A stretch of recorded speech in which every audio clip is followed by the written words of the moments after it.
Hello everybody! This is the Ship Modelers Library.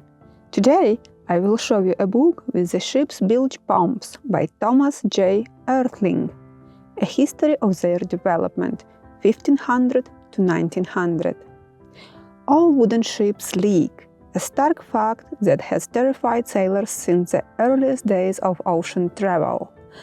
Oertling traces the 500-year evolution of a seemingly mundane but obviously important piece of seafaring equipment and tells the story of nautical innovation in this one-of-a-kind history.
Thank you for watching.